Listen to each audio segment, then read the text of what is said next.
आशिक Ashok Sharma official channel को बेल icon घंटी दबाकर सब्सक्राइब करें। जो भी ऑडियो वीडियो अपलोड करें आप लोग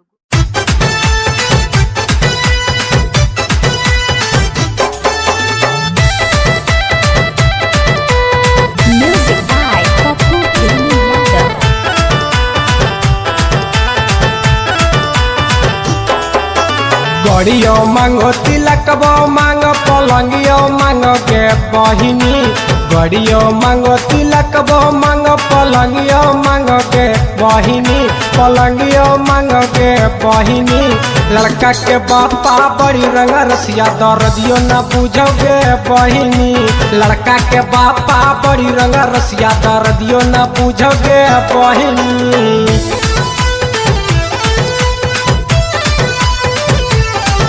मिक्स बाय राजा तूफानी।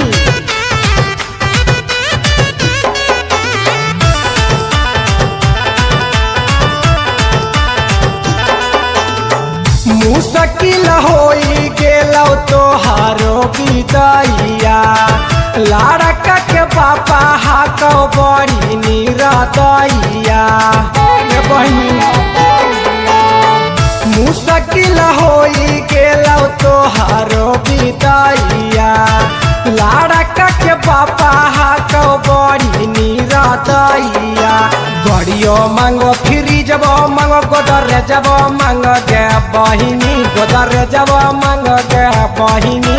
लड़का के बापा बड़ी निरदैया दर्दियो न बुझगे बहिनी। लड़का के बापा बड़ी रंग रसिया दर्दियो न बुझगे बहिनी।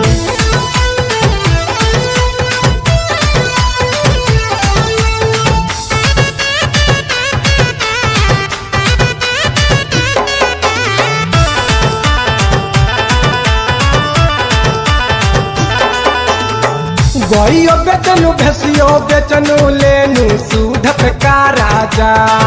कहियो नहीं मन ले लड़का के बापा बड़ा बेदारादा। गइयो बेचनु भेसियो बेचनु लेनु सूद पे का राजा।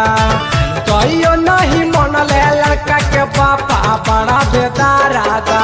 दीपक राजा यादव के करे जवाब फटे गे बहिनी। राइटर रडी रोबे गे बहिनी। लड़का के बापा बड़ी रंग रसिया दर्दियो न बुझे गे बहिनी। लड़का के बापा बड़ी निरदैया दर्दियो न बुझे गे बहिनी।